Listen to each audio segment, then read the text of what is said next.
بسم اللہ الرحمن الرحیم اللہم صلی علی محمد وعلی آل محمد وبارک وسلم عن عبداللہ بن عباس رضی اللہ عنہ قال النبی صلی اللہ علیہ وسلم امرت ان اسجد على سبعة اعظم على الجبهة واشار بيديه على انفه واليدين والركبتين وأطراف القدمين ولا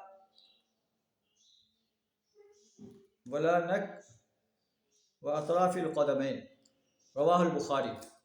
حضرت عبداللہ بن عباس رضی اللہ تعالیٰ عنہ بیان کرتے ہیں کہ نبی صلی اللہ علیہ وسلم نے ارشاد فرمایا، امرت تو مجھے حکم دیا گیا ہے ان اسجدہ کہ میں سجدہ کروں علی سبعۃ اعظم 7 ہڈیوں پر سجدہ کرنے کا مجھے حکم دیا گیا ہے۔ کون کون سے ہیں؟ علی الجبہہ، پیشانی پر کا اشارہ کیا، واشار بیدہ علی انفہ، اور اپنے ناک کی طرف اشارہ کیا، اپنی ناک اور اپنا ناک اور اپنی پیشانی جو ہے وہ اس پر سجدہ کرو۔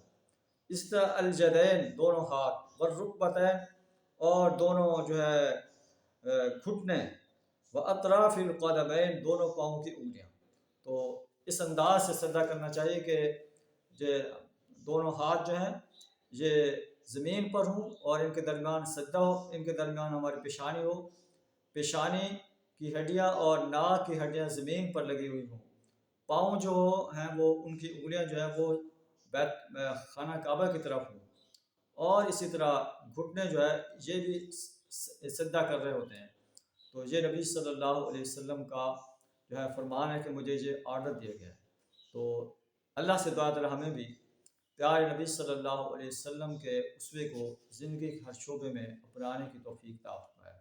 فآخر دعوانا الحمد للہ رب العالمین۔